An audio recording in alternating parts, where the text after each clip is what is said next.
Boa tarde.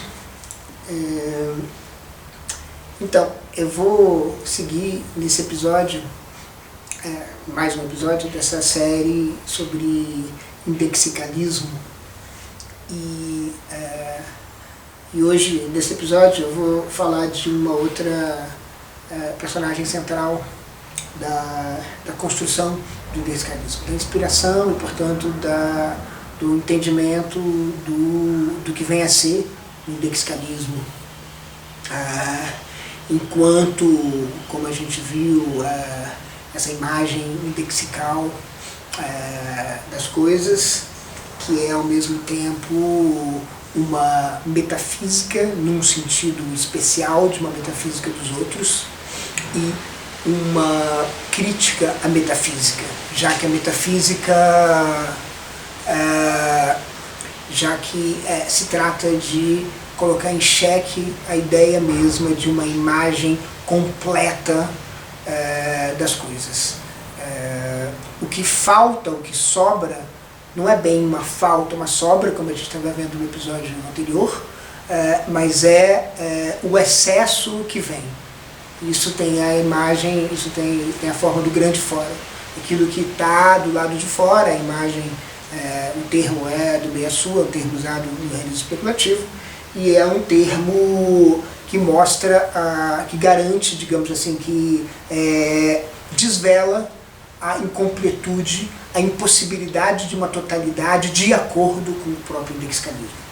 Bom, a personagem central que eu vou tratar hoje é Whitehead. Alfred Whitehead e digamos algumas noções centrais que foram muito inspiradoras para a produção, criação, elaboração, construção do indexicalismo. Aqui, basicamente, o que vai me interessar é o cerne da doutrina do Process and Reality, com alguns desenvolvimentos que eu acho bastante importantes no Modes and Thought.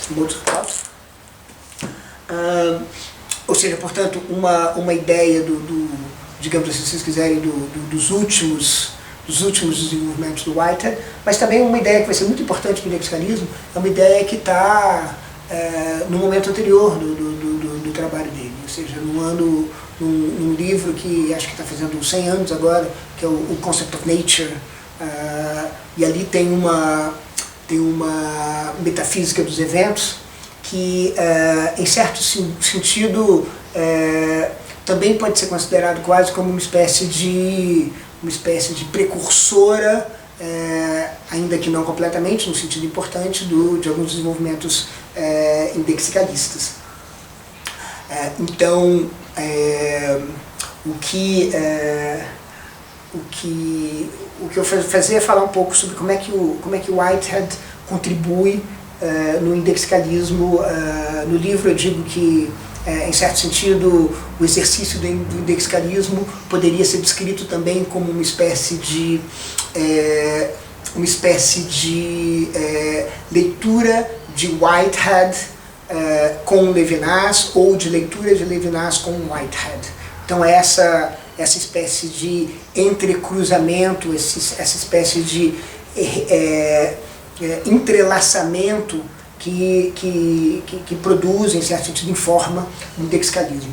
Uma coisa muito importante, a primeira coisa muito importante na filosofia do organismo, que é um pouco isso que o nome que o Whitehead dá ao sua maneira de pensar no Process and Reality, uma ideia muito importante é a ideia de como é concebido a entidade atual, ou seja, o elemento mínimo de realidade.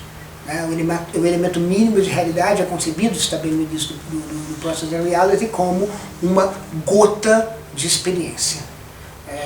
E isso é muito importante, ou seja, a realidade é experimentação. Ou seja, ela é experiência, ela não é alheia à experiência. Ou seja, não existe uma realidade que está oculta à experiência. A experiência é ela mesma completamente, digamos, ela é a própria realidade, não existe realidade subjacente. E aqui é muito importante para uma tese, que é uma das teses mais ou menos super conhecidas do Whitehead, que é a crítica à bifurcação da natureza. Uma crítica que, na verdade, é formulada de maneira explícita logo nos primeiros capítulos do Concept of Nature, e de uma maneira muito importante, acho que no segundo capítulo do Concept of Nature, e de uma maneira muito importante, porque isso tem a ver com a medida, e a medida vai ser muito importante para o que eu vou falar daqui a pouco, e que, em certo sentido, é desenvolvida no Process and Reality, e, em certo sentido, pode ser entendido como pensar a realidade, como pensar o mundo sem essa bifurcação. Que bifurcação é essa? A bifurcação é a bifurcação entre a experiência e aquilo que é o objeto da experiência. Essa bifurcação que faz, por exemplo, a distinção do século XVII entre qualidades primárias e qualidades secundárias, as primeiras sendo as qualidades que estão para além da experiência, e as secundárias são qualidades que estão presas, associadas à experiência, que são próprias da experiência, são internas à experiência. Então, o que o Whitehead quer fazer é criticar essa ideia de uma bifurcação. Ou seja, nós experimentamos essa bifurcação, ele diz em algum momento, alguma coisa do tipo, essa bifurcação separa a realidade entre, de um lado, uma quimera inalcançável, e de outro lado um sonho nosso. Ou seja, se vocês quiserem, um lado subjetivo das coisas e um lado objetivo das coisas. Essa separação que, por exemplo, adquire a forma adquire uma forma na distinção entre o que é fenomênico e o que está para além do fenomênico. Eu disse uns episódios atrás sobre o diagnóstico que o realismo especulativo, que Miyasu faz de Whitehead, e que entende Whitehead numa veia que vai ser, eu acho, espero, bastante inteligível para a gente, numa veia leibniziana como um metafísico da subjetividade. Aqui vocês veem já por quê, né? Ou seja, a ideia é que você não tem, portanto, essa separação entre aquilo que é o objeto da experiência e aquilo que é o objeto. Por quê? Porque o objeto é aquilo que é o objeto da experiência, aquilo que é um objeto, digamos, que está para além, por detrás da experiência. Por quê? Porque o objeto é um objeto da experiência.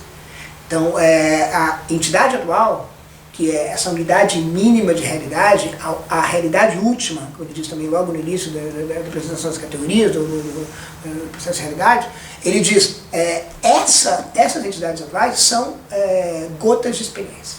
Isso quer dizer o quê? Que elas são, que elas estão para serem experimentadas e para experimentarem.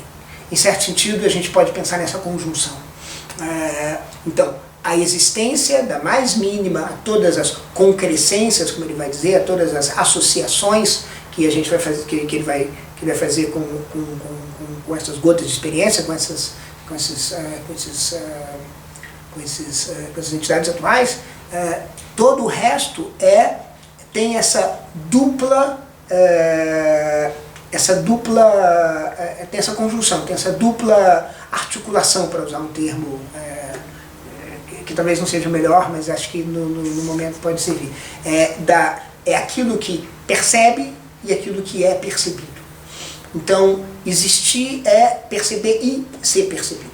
Então, você não tem, por exemplo, um jeito interessante de pedagógico, heurístico, de pensar nisso, é comparar com a doutrina de Berkeley, que dizia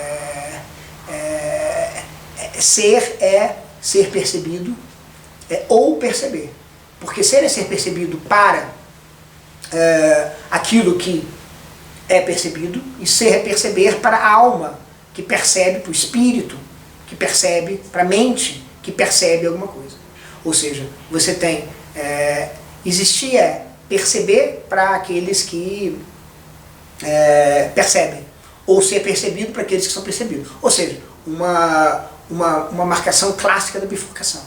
Então, o que acontece com uma doutrina como essa, que é uma doutrina que é chamada de imaterialismo, muitas vezes entendida como uma forma de idealismo, Kant chama isso de um idealismo, é uma das formas paradigmáticas do idealismo empírico. Então, essa doutrina do Berkeley, esse materialismo do Berkeley é justamente refém da bifurcação. Quando você rompe a bifurcação, você entra num outro universo. Em que você vai dizer assim, olha, na verdade experimentar e ser experimentado é participar de uma entidade atual, que é feita, portanto, de preensões dela e das demais entidades atuais. Tá? Então a experiência é a experiência de alguém, de alguma coisa.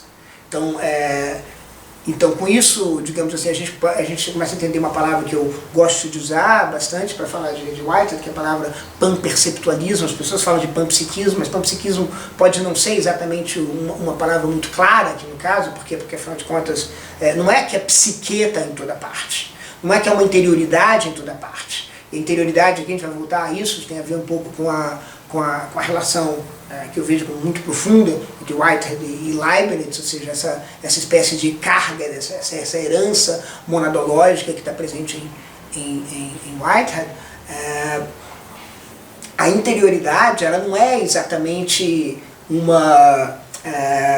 ela não tem uma constituição própria, uma essência própria. Ela é simplesmente o locus das experiências, se é que a gente pode dizer alguma coisa assim.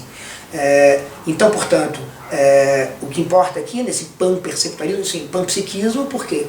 Porque não é que tem pensamento, tudo tem pensamento, não é que tudo tem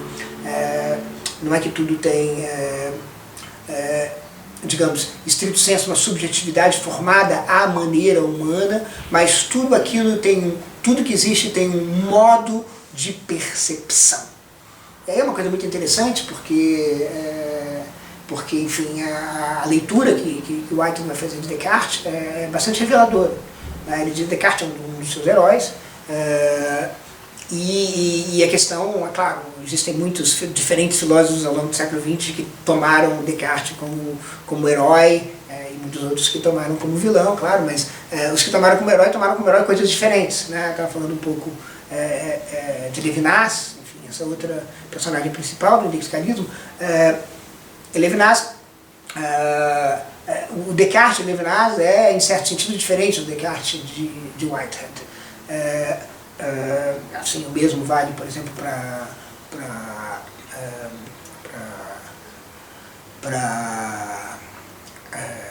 Husserl, e mais recentemente o mesmo, e talvez mais comparável com Whitehead, valeria para o Descartes de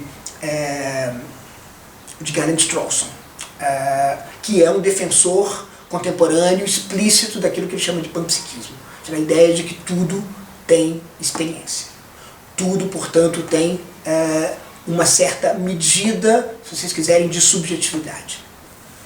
Whitehead entende Descartes como aquele que descobriu uma coisa muito importante para... Bom, metafísica da subjetividade, né? Descobriu uma coisa muito importante que é o cogito.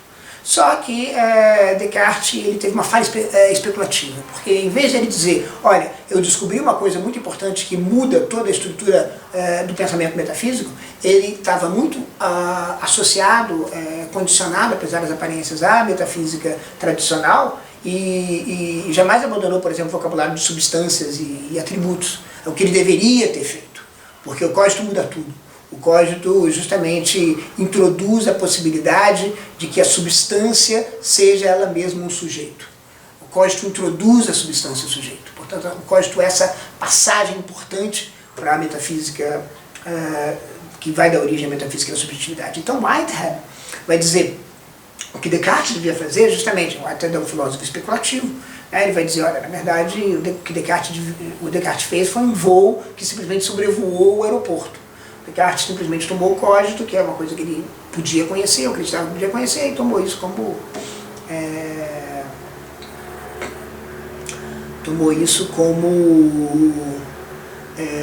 como característico apenas da mente, característico apenas da res cogitans. Mal, muito mal. Isso é característico de tudo. Então, isso revela a natureza da experiência. E como a gente pode pensar, através da experiência, em todas as coisas que existem.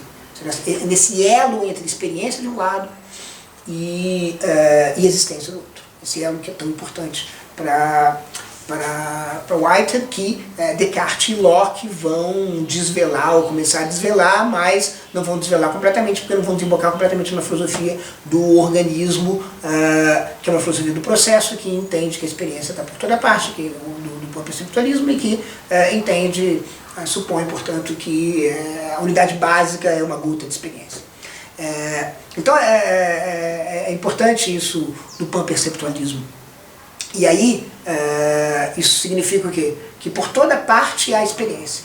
Só que essa experiência, ela é entendida como aquilo que capta duas coisas, né? E o Whitehead tem uma doutrina muito importante para fazer vingar o panperceptualismo, que é a doutrina dos dois modos da percepção. A percepção tem um modo que é o modo da imediação presentânea, é a maneira como a Maria Teresa Teixeira traduz,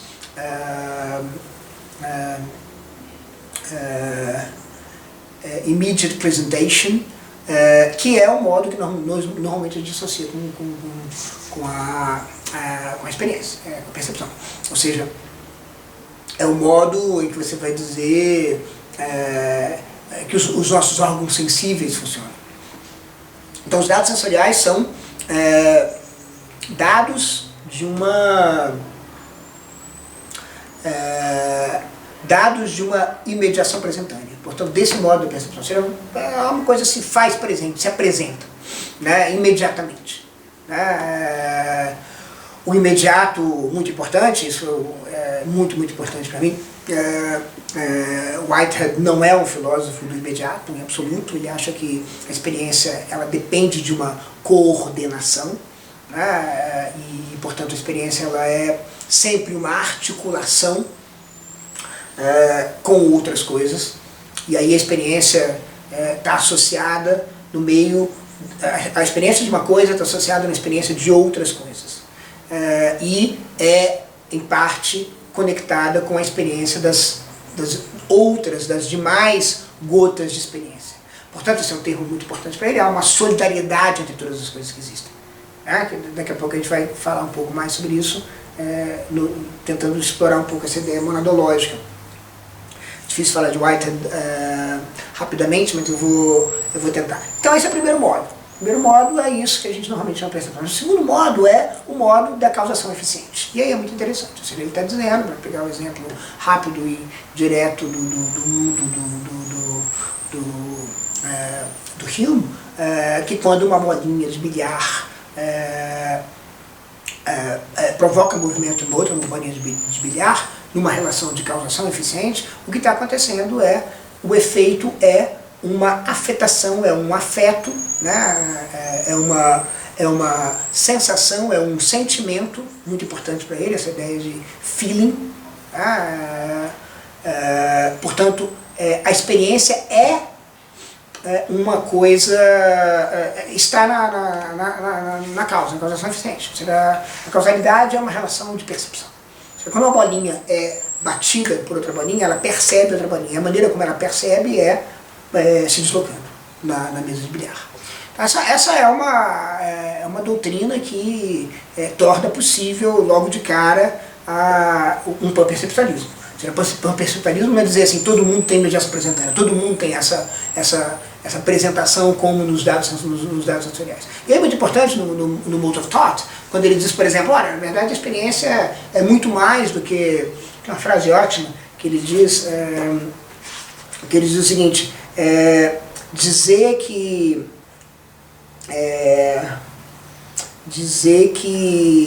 deixa eu ver se eu acho isso fácil, dizer que... sim, está aqui na página 31.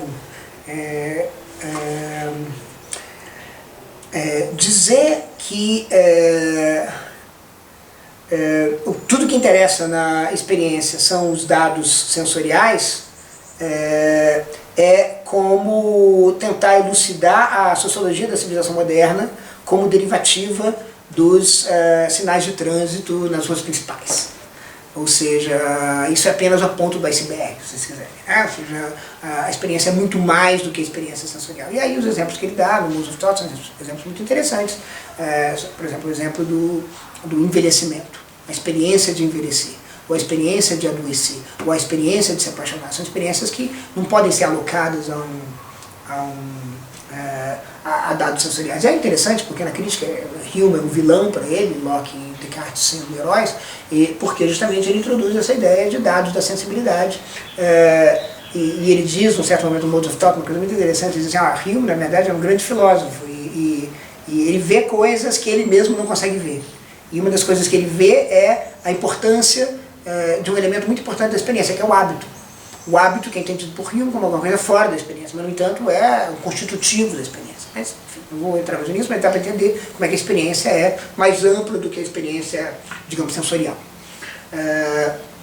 E a experiência, portanto, o imediato não é exatamente o imediato, mas é aquilo que parece imediato para nós. Aqui, digamos, uma semelhança com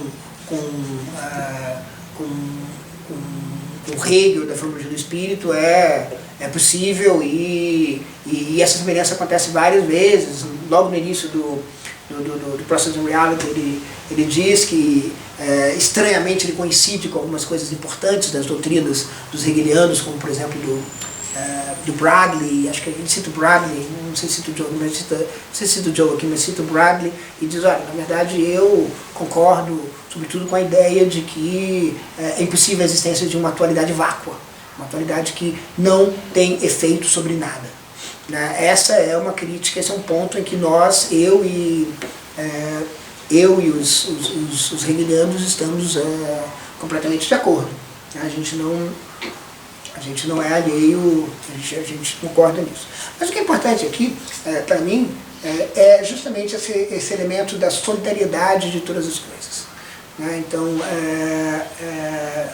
e aqui é onde começa a aparecer esse marco monadológico em White. Eu defendo essa ideia nesse livro da diáspora da agência, com o Jadson, e a gente apresenta sistemas monadológicos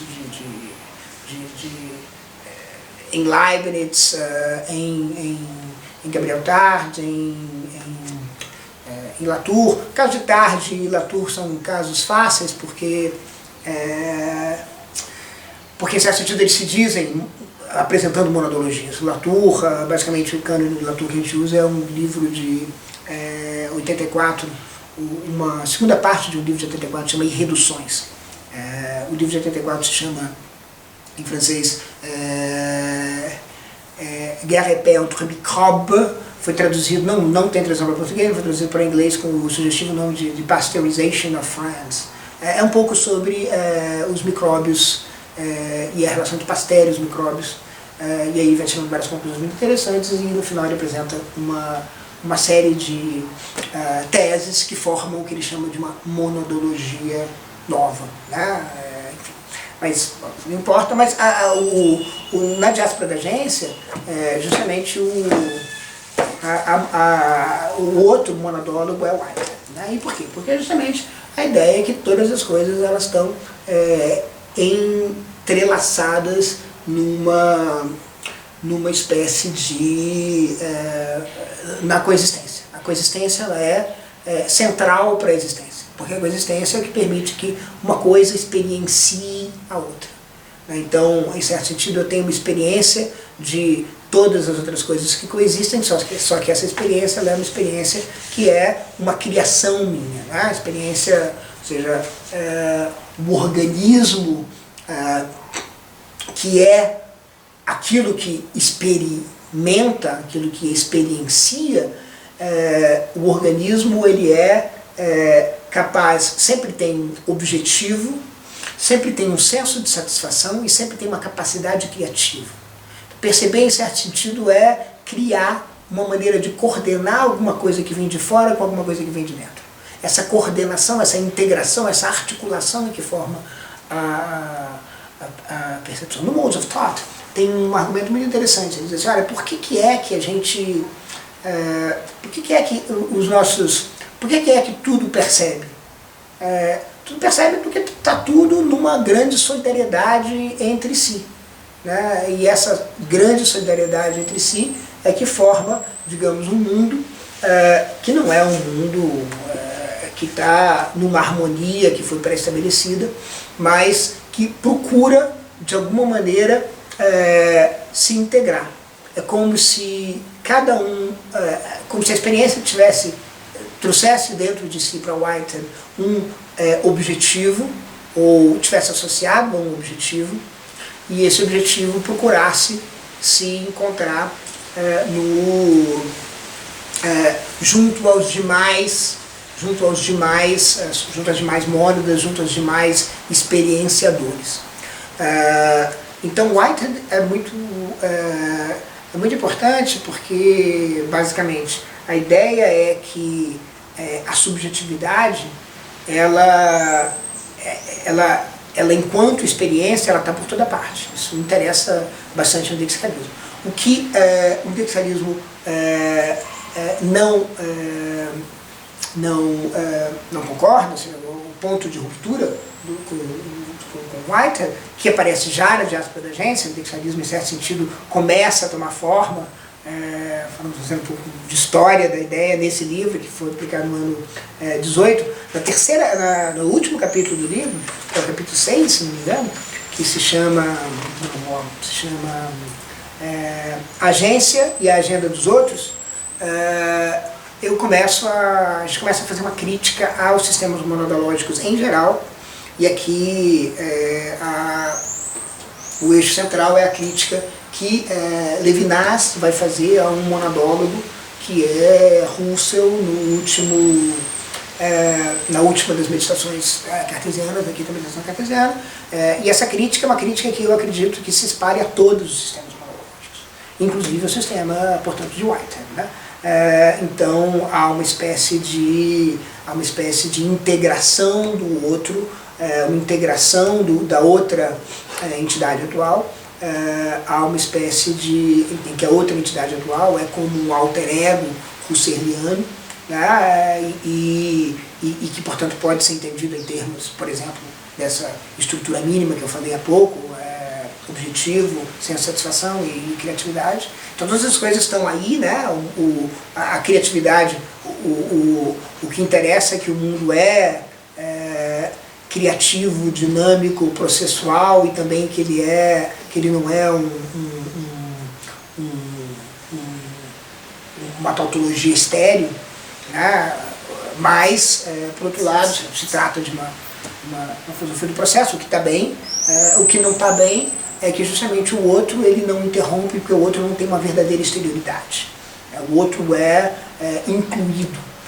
E aqui você tem, evidentemente, Whitehead está bastante próximo de filósofos da imanência, como por exemplo Deleuze. Deleuze, para Deleuze, Whitehead é muito importante, é o paradigma de metafísica que ele quer fazer, junto com Spinoza. Spinoza e Whitehead são os paradigmas de metafísica para ele, mas justamente, então é uma coisa que tudo fica dentro, não afora, né? Então em certo sentido, há menos fora ainda do que no sistema monodológico. E no Adventures of Ideas,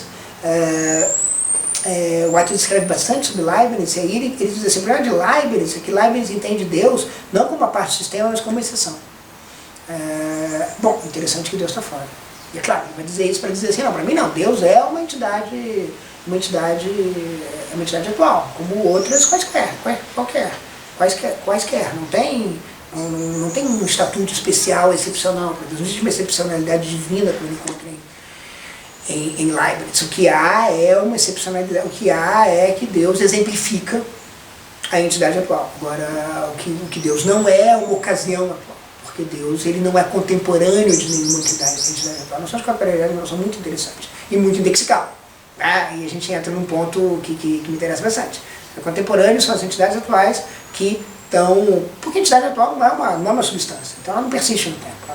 Ela tem a sua experiência e desaparece e dá vazão a outras experiências e outras experiências. Só que quando elas estão... a contemporaneidade ela é medida simplesmente em relação ao ato da experiência. Então ele vai dizer assim, Deus não é uma ocasião atual, porque Deus é contemporâneo de todas as entidades atuais ao mesmo tempo. Então Deus é omnicontemporâneo. Então essa característica é uma característica que coloca ele... Bom, algumas pessoas...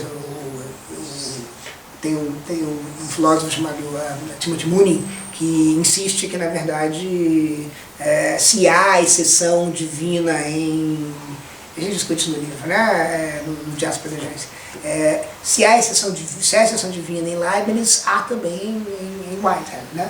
Mas para ele não há. E, na verdade, é interessante isso, porque ele quer, de fato, estar na completa imanência. Né? Então, não há fora, não há transcendência, e tudo é transparente. Né? Então não há um fora no sentido do grande fora que eu estava falando no outro episódio. O que há é tudo está aberto à experiência, a experiência tem, digamos, uma estrutura montada. A monadologia, ela na maneira como eu entendo, ela ainda uma forma, nos termos indexialistas, ainda uma forma de substantivismo. Né? Por que é uma forma de substantivismo? Porque justamente, pronto, né? É isso. Né? Ela é uma forma de...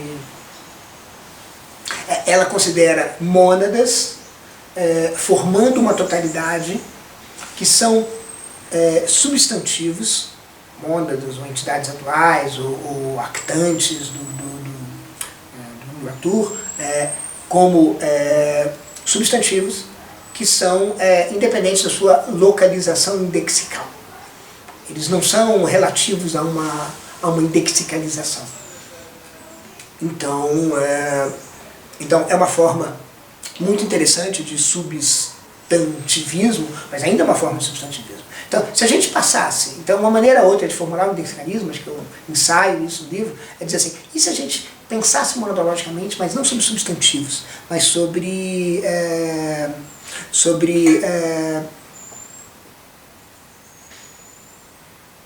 deípticos, né? sobre termos indexicais, sobre indexicalidades. Aí a gente estaria muito perto de um indexicalismo. Seria uma rota para o indexicalismo. Eu queria falar também de uma outra ideia que se associa, mas não tão diretamente, uma outra ideia de Whitehead que é muito importante, que é a ideia de medida e a ideia de locus standi. No capítulo sobre medida, no Concept of Nature, aparece uma coisa muito interessante para o indexicalismo. Né? E aí parece que, e é interessante isso, ou seja, parece que de uma metafísica dos eventos de 1920, o Whitehead se desenvolveu na direção de um sistema monadológico ou quase monadológico a partir do Process and Reality. E aí, em certo sentido, talvez ele tenha se aproximado do que eu chamaria de substantivismo. Porque lá, essa ideia de locus standi é uma ideia muito interessante. Uma ideia, digamos, indexical. O lugar em que você se localiza. Ele formula isso de um jeito muito interessante, a partir das controvérsias entre Russell e Poincaré sobre a medida. Poincaré dizia que a medida é convencional, o Russell dizia que é uma loucura, dizer que o Sol do mesmo, que eu não sei que se o Sol é maior ou menor do que uma bola de bilhar ordinária, é uma loucura, isso não faz nenhum sentido. E o Whitehead vai dizer, Poincaré tem razão, e Russell tem razão. Né? E isso é um ponto muito interessante, muito indexicável. Né? E aqui é onde claramente o Whitehead aparece como um herói. Porque, veja bem, ele vai dizer, olha, é convencional, mas isso não quer dizer que é uma convenção qualquer, é uma convenção que tem a ver com a situação em que você se encontra. Tá? Então, por exemplo, acho que no livro eu cito o fragmento terceiro do DK, do Heráclito, que diz alguma coisa do tipo, o sol é do tamanho do meu pé. Bom, o sol é do tamanho do meu pé. O sol às vezes é muito maior que o meu pé, quando você está tomando o sol, e levanta o pé e olha em direção ao sol e pronto, né? Isso, né? E põe o pé na direção do sol, você vai comparar em direção ao sol.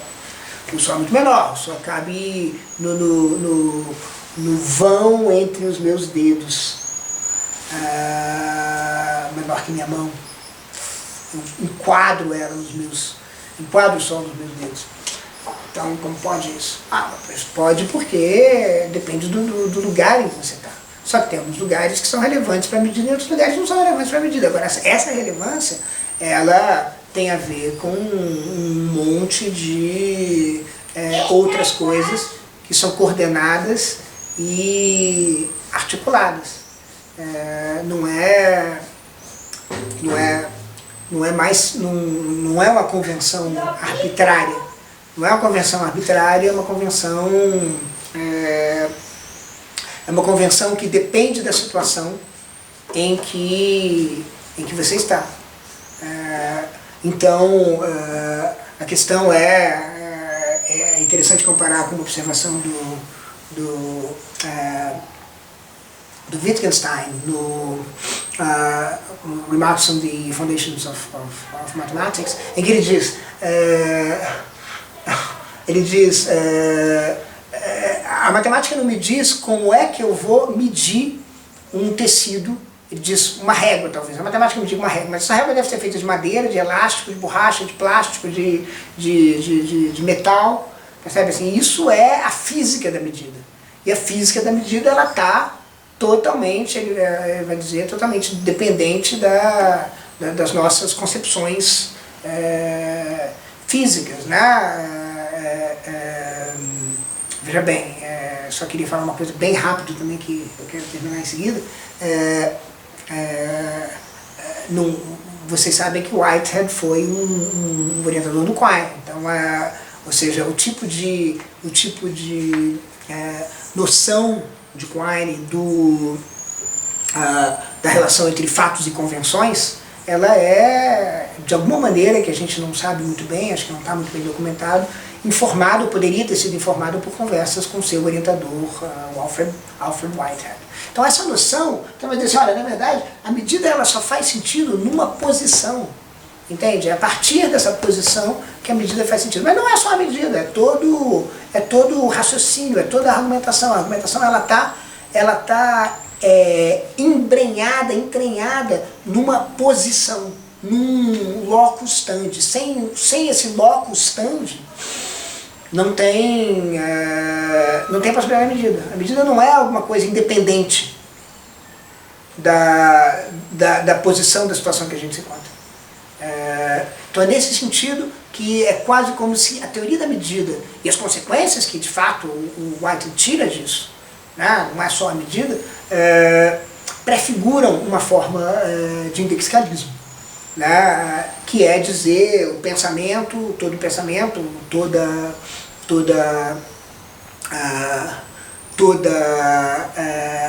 fala geral, toda tese geral é uma tese situada.